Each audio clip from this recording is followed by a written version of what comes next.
We got across to our top story here, France, yet another country that's now in turmoil, and we're looking at a student uprising, or rather youth uprising, similar to what we saw in Nepal, similar to what we saw in Bangladesh. Now France in the spotlight with huge block everything protests that's gripped the nation.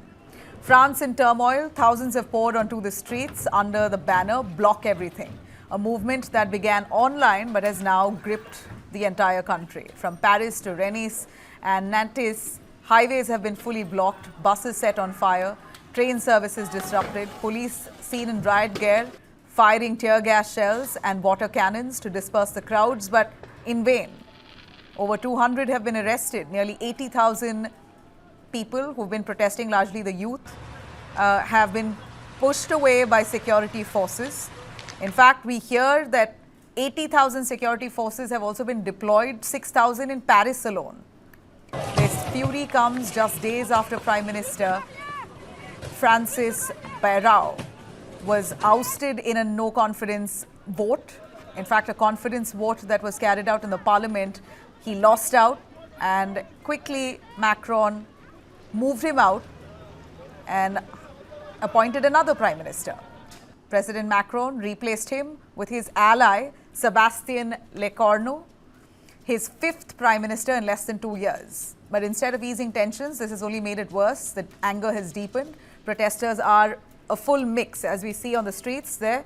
Riots are being carried out by all kinds of people. Right-wing online groups that first sparked the movement, and also left-wing activists, along with trade unions and young people who are struggling with jobs, with inflation, stagnant wages, all kinds, who are out on the streets there protesting against the Macron government. Union leaders say that the problem isn't just policies alone. In fact, protesters and leaders within the government there saying that Macron himself could be the problem. He must go. This isn't just a French story. Remember, we're seeing a wave of youth uprisings worldwide.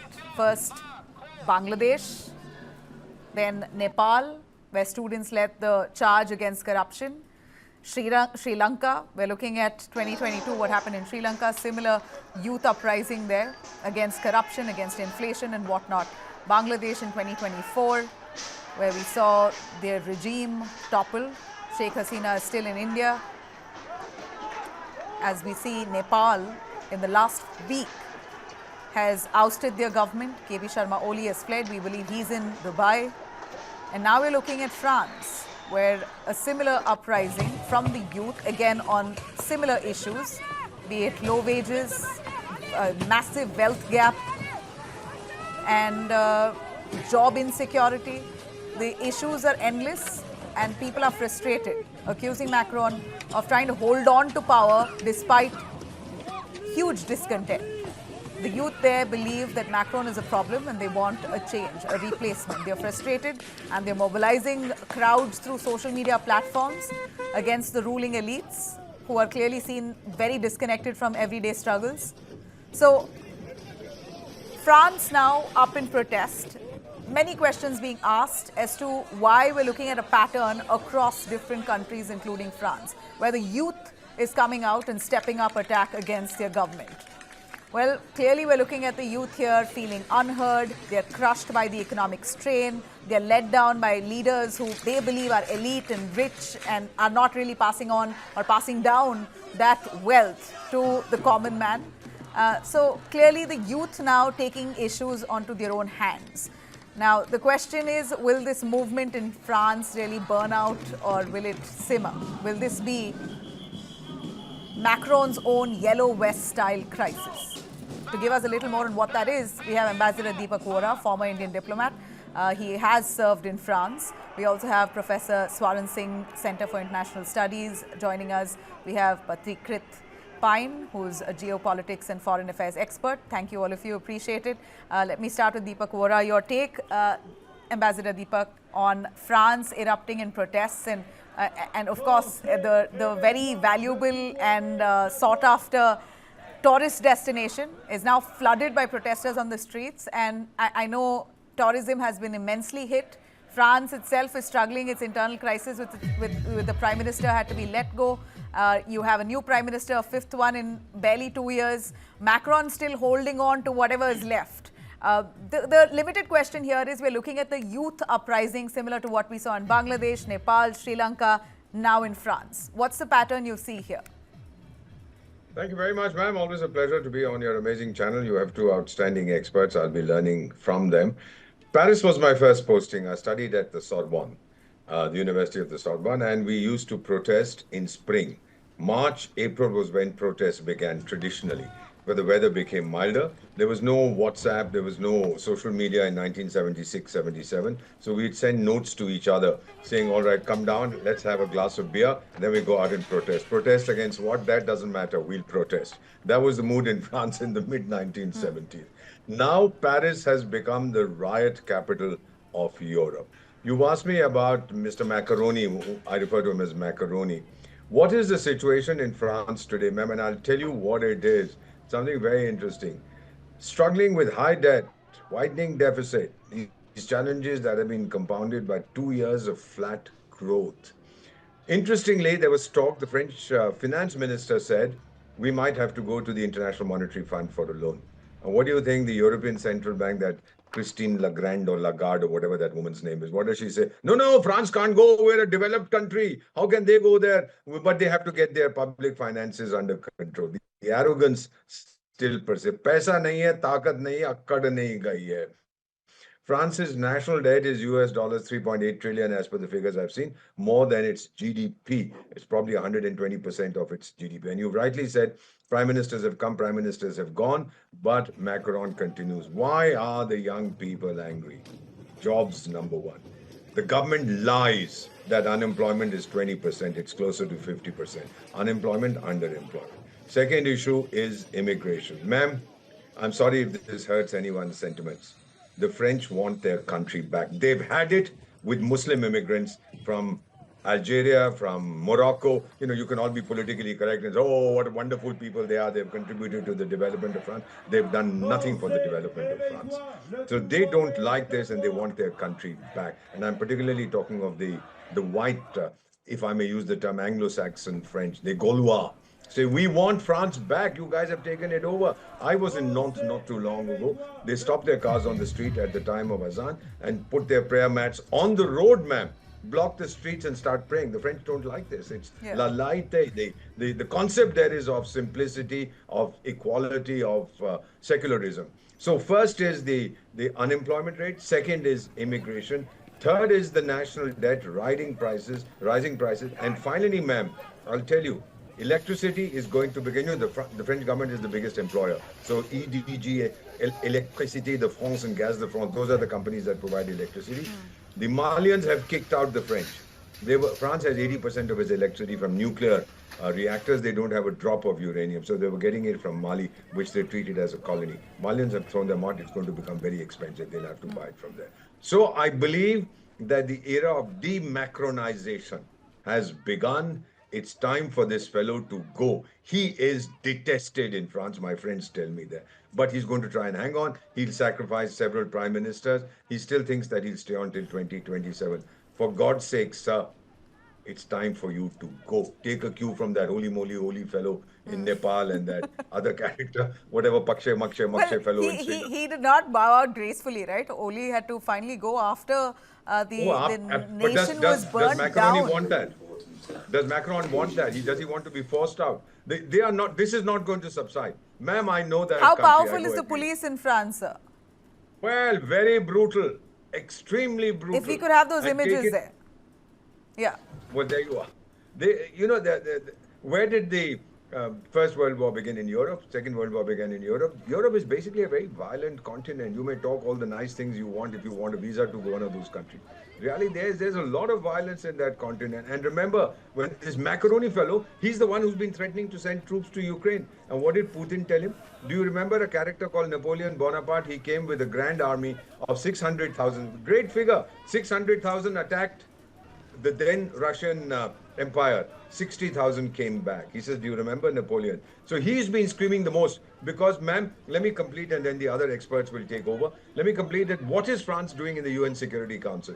Except that they said, please let us in. When the UN was formed, we would stabilize and give you Central Africa and North Africa because we are the kings. They call it La France Afrique.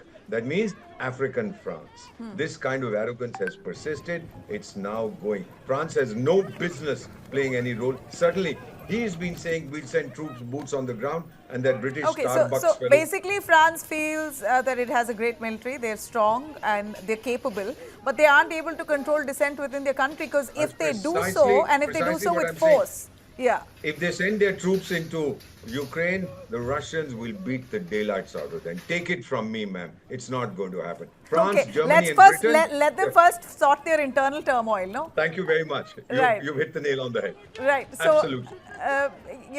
let me also bring in our Professor Swaran Singh. Sir, your take, immigration aside, and we will come to that. That is certainly a glaring aspect that is possibly led to part of this demonstration because resources are split. It's being sucked out by the influx of immigrants from all over. This is France's doing. They allowed it and now they're bearing the brunt of it. They don't like it. But what about Nepal? If you compare this directly with Nepal, we're looking at a youth uprising there. Immigration is not really a real crisis there. But it seems like the youth has still come together, successfully toppled the government.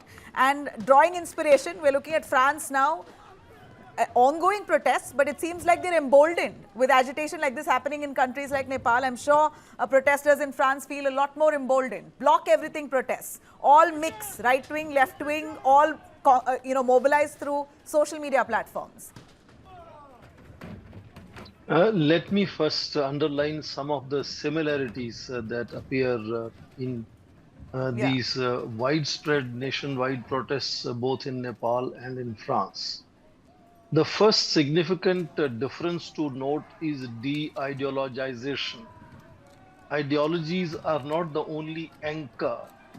Practicality, pragmatism is the anchor now. They have shared grievances, and therefore, for example, what began in Nepal as a Generation Z movement was immediately joined by Rashtriya Swatantra Party.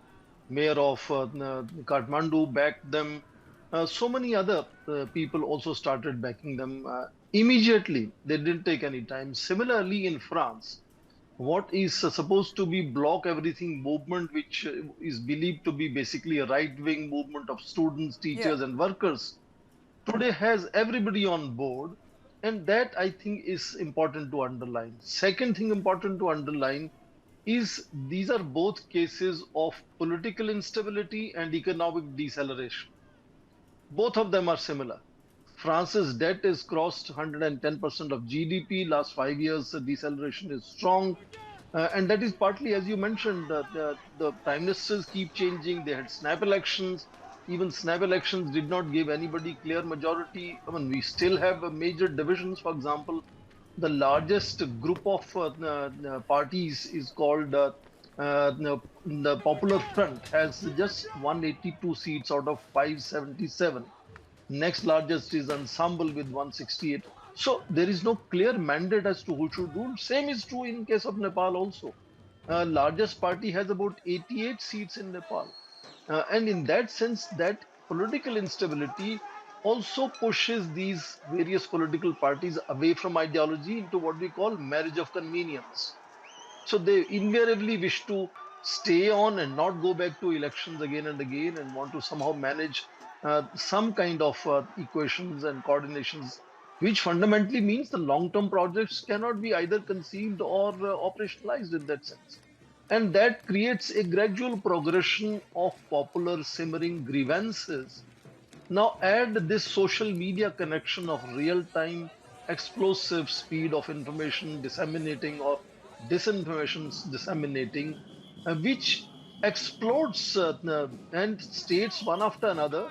France is a developed country, Nepal is a developing country, but both cases, neither military nor police is able to guarantee that law and order will be maintained and these challenges could be put under control immediately. No, they continue to kind of unfold.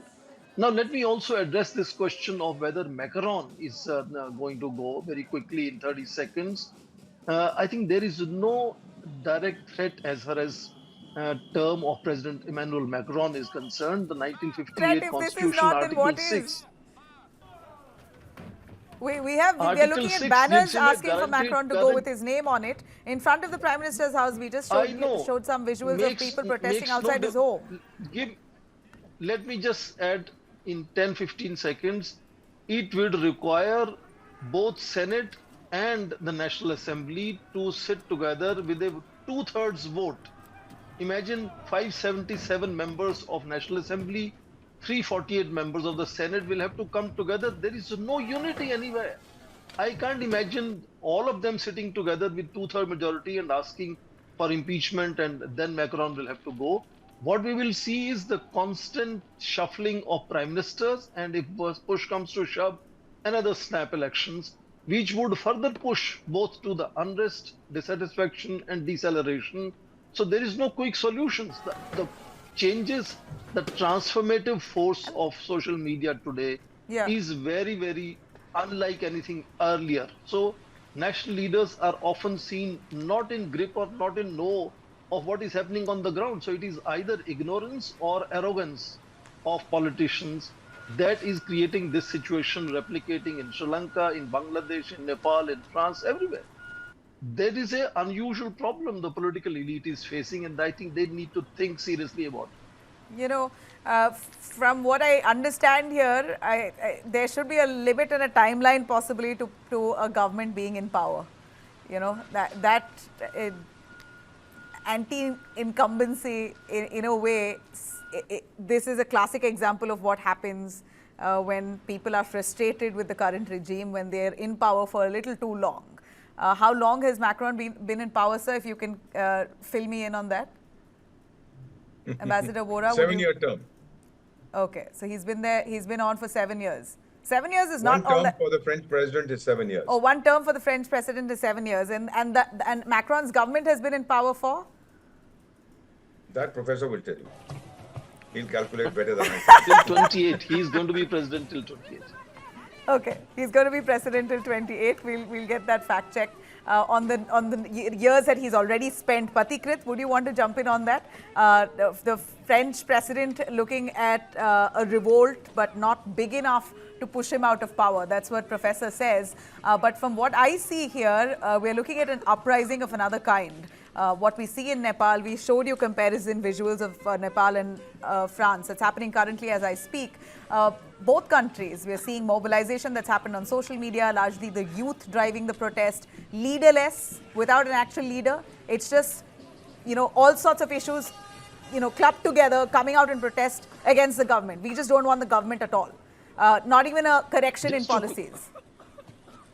Just quickly to correct myself, it's a 5-year term ending in 2027. Okay.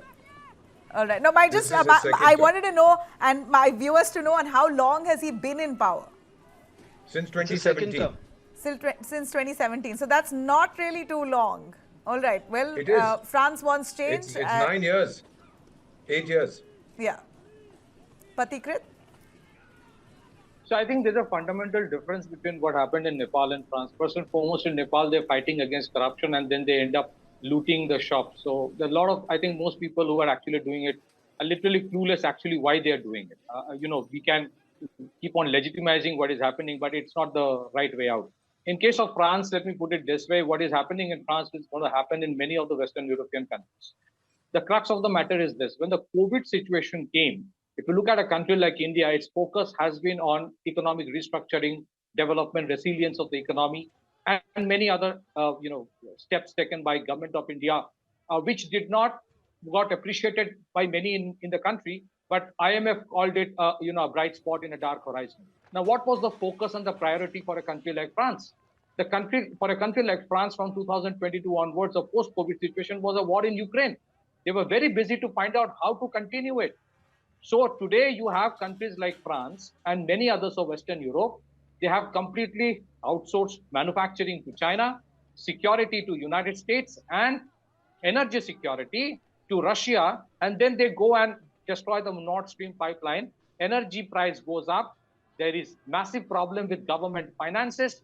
In any case, these governments have, made their countries get habituated to the freebies and all kinds of dole-outs. Today, they are not being able to manage it. And so those who have got habituated to everything being given by the government today find it that there's not much left because they have to finance a war for them, which is more important perhaps than anything else. Every time there has been an effort to stop the war, Western Europe ensured that it doesn't end. Barely a month after the Ukraine war started, it was the Western European countries, they said we should not stop it. They told Zelensky. So I think one of the critical reason for all that you see today, and it's going to go up, exponentially, is the Western Europe obsession to fund, finance, and sustain the war in Ukraine. Now, if that is your focus, then invariably you would have problems back home. And that is exactly what is happening in addition to other factors. In case of Nepal, I don't think we can equate both in one go. I think it took 2 days' time for a complete movement orchestrated within social media to make people of Nepal destroy institutions of Nepal. They had legitimate right to be angry with their government, but eventually somewhere it got hijacked by certain people, certain elements. And yesterday I was sitting with some of these Nepalis, and one of them was saying that we fear that a Zelensky kind of person will be now planted as a prime minister. I hope it doesn't happen. But what kind of agitation ends up, burning alive an ex-prime minister's wife? What kind of agitation ends up destroying the parliament building, Supreme Court, made by your taxpayers' money? Even if you change the regime, that's precisely what. Nobody justifies violence, but the youth. I had some of the Gen Z protesters on my panel as well. They said that we were silently. No. My take on that. We were silently protesting. It was all. In fact, they had cultural fests on the streets where they were dancing, singing, protesting in absolute peace. When the police decided to fire on unarmed youth. So the fault entirely, to begin with, lies on the Oli government.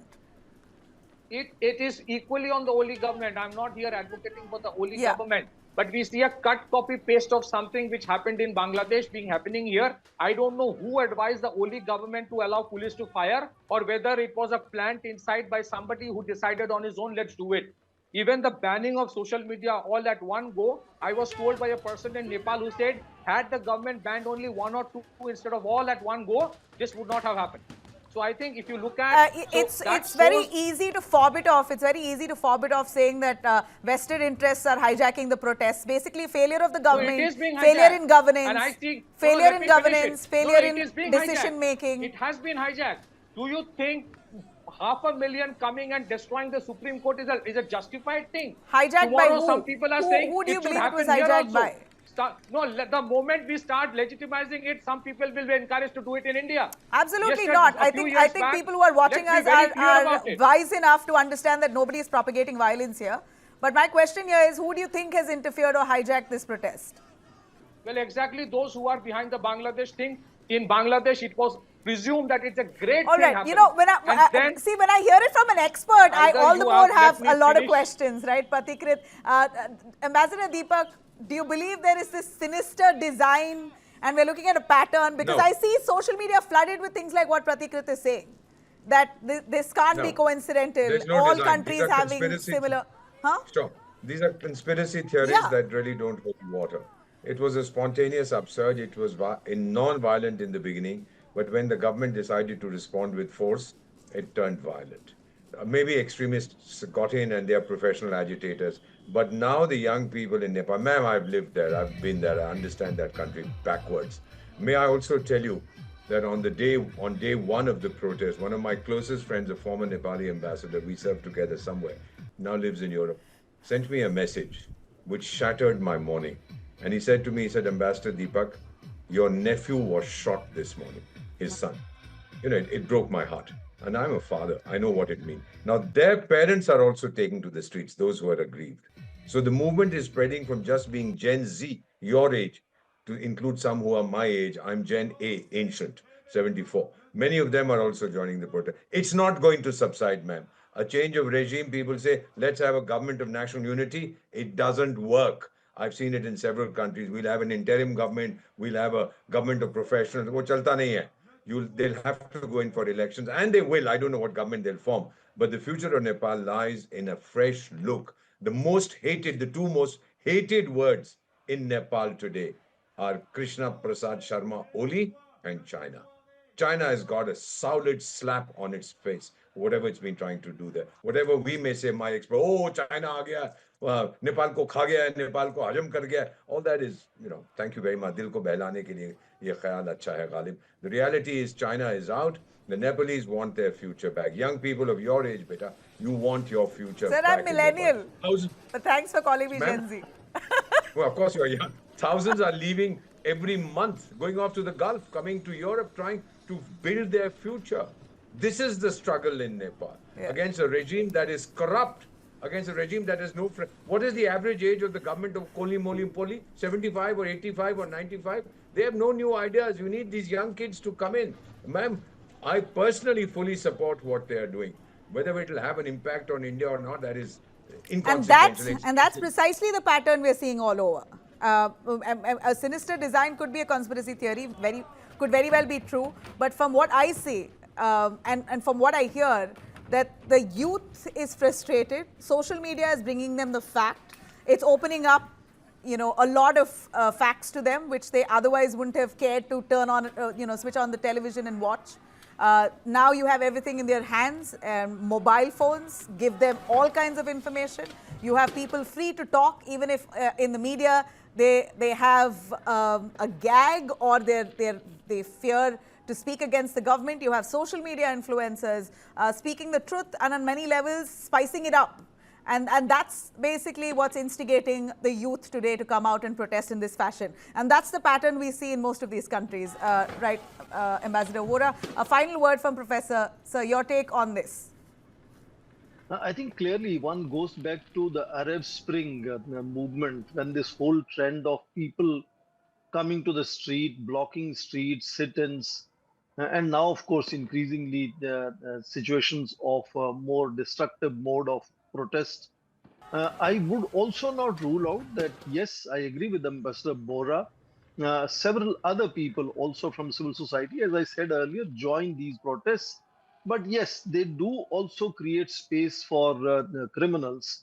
I'm not saying criminals are leading the protests as of now, or they are the people they are the only people responsible for all the death and destruction. But the longer the protests continue, the greater the likelihood that those kind of elements will also join and sometimes, lead the movement in a slightly different direction. There could be even possibility of some, new singers trying out their luck and, being part of protest and singing and so on, but not in first 48 hours. First 48 hours, it's a explosion of dissatisfaction that young people have had, and they were completely, I think, reinforced in terms of their determination by the police atrocities and the deaths of which are now being called between 19 to 22 people dying. That is a reflection of failure of state to anticipate or to simply maintain, ensure law and order.